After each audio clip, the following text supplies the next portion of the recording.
Hi there, folks. Welcome back to Rich Reviews and my latest TV show for you guys here now.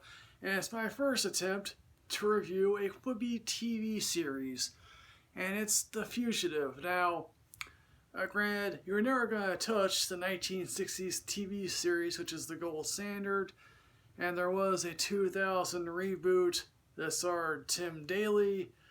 And obviously the 1994 film is a classic, and U.S. Marshals, not bad film, but just why did you bother to do that film? I remember several years ago, there was an attempt to either remake The Fugitive or do an updated version of The Fugitive, either having Harrison Ford back as Dr. Richard Kimball on the run again, or having someone else play Richard Kimball and have Harrison Ford make a cameo. I think those plans just died on the vine. Of course, thanks to Meg Whitman and Quibi, we get The Fugitive, basically an all but name. Mike Farrell, played by Boyd Holbrook from Narcos, and I possibly think Logan, a guy who was convicted of manslaughter, considering that he was from Lehman's brother, and given the nature of the accident that he was in, it was a high-profile case. He went to prison. He's been out 6 months. He's fired from his job because he's brutally honest. And considering that one person recognizes his name, apparently he has a very supportive parole officer, which I'm thinking to myself, no parole officer is that supportive.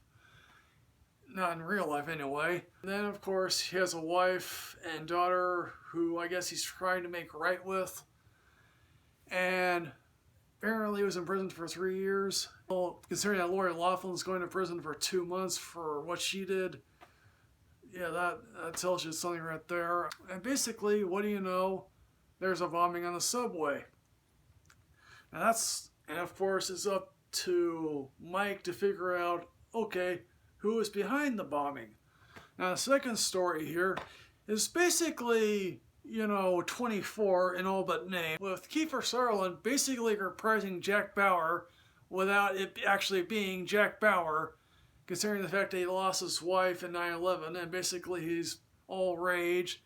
And he has to be thinking to himself, God dang it, I wish Designated Survivor lasted longer. Personally, no, I don't. No offense to Kiefer Sutherland, he's just no Tommy Lee Jones. It's simple as that. The third subplot here, and this is where I'm thinking to myself, maybe there's an original idea here if it weren't old and long in the tooth. A journalist, Priti Patel, played by some woman I have no clue who she is, uses her charm and dubious method and basically jumps the gun by exclaiming that, yes, Mike Farrell is the person who is responsible. That sets it off. And her boss is like, yeah, you shouldn't have done that. The guy who runs the newspaper outlet, or I don't know if it's an internet outlet or whatever else, he's like, yeah, do whatever dubious messages you can to, get to the heart of the truth. Maybe in 1994 that might have been an original idea. Given the fact that in 1994 we didn't have Fox News, we didn't have MSNBC, we didn't have all these news channels. Again. But of course now we have Twitter. We have all these internet sites running around. These episodes are written by the guy who created the show Scorpion, a show that I sort of build on. And all the episodes here are directed by Stephen Hopkins, who's a 24 veteran.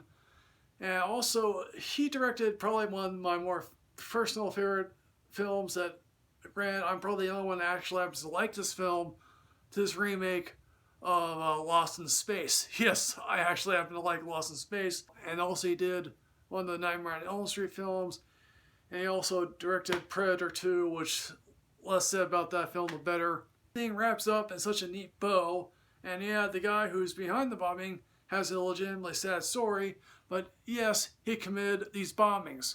That's on him, folks. If we're getting a second season, can we actually get the Richard Kimball story? I mean, granted, there's nothing distinguishing this between any other cop show of the week. So, The Fugitive is just not really worth watching. So, folks, The Fugitive, have you seen this? What did you think? Please put everything in the comment box below. How would you rank all the Quibi shows if you could? I'll see you next time, folks. Yes, hooray.